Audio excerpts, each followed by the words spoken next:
I inherited this hearing loss, basically from my grandfather. And it was one of these slow-growing losses that took place over years, and I was unaware that I had a loss when I was younger. But as I started to get into music and that type of thing, I could never understand the lyrics and songs and want to know why everybody could hear music and what the words were to the music. I could understand rhythm, but that was about it.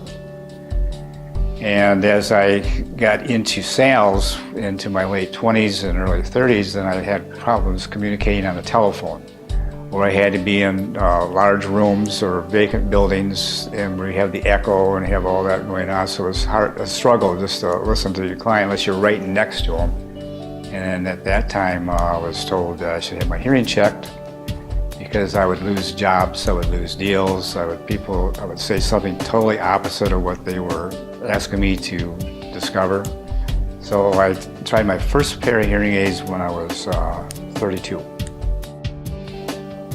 Well, with a significant hearing loss, of course, if you don't have any aid into helping you hear, you're cut out of a lot of conversation.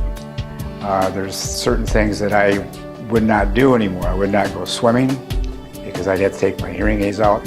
Social events, I feel inadequate because I couldn't converse in a large room, or at a party, I'd just be off in a corner. So everybody thought I was kind of like stuck up or aloof. And so with this new technology, that started to change. I can actually go swimming because there's Karen found some hearing aids that you can go underwater with that are made in Japan. Also go into a sauna. Otherwise you have to take your devices out because it's shortened out by the heat and the humidity. And so you can do things that normally other people can do. So I got in the habit about every 3 to 4 years to upgrade my hearing aids because the technology was changing that quickly. I don't usually wear this out like this, but I wanted to show how simple it is. This is like the Bluetooth device that's used for cell phones, also for iPods, also for television. There's a connect line, which is a box that's not much bigger than this, that sits near the television. The wireless system will bring the sound from the TV into the hearing aids, and you hear it in stereo, which is awesome. And I keep my cell phone on my hip, the phone rings. I just hit this button and the phone will answer, again in stereo. It's like in the center of your head.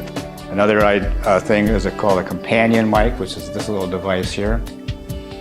If I'm in a meeting and I know I'm going to be in a loud room, I'll take this with me and I'll have my client or customer put this in their lapel, and they can be, say, 20 feet away from me. I can have conversations with everybody, but specifically listen to the person that's speaking. At home, my wife will wear it in her shirt.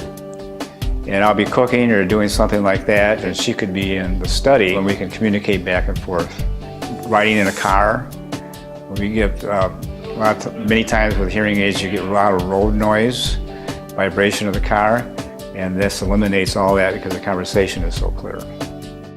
I usually tell people right at the beginning, I do have a hearing loss, so I might ask you to repeat yourself. It's taken me a long time to get past that, part of it, but it's the way it is. And matter of fact, they are quite impressed with all this elaborate stuff that I have.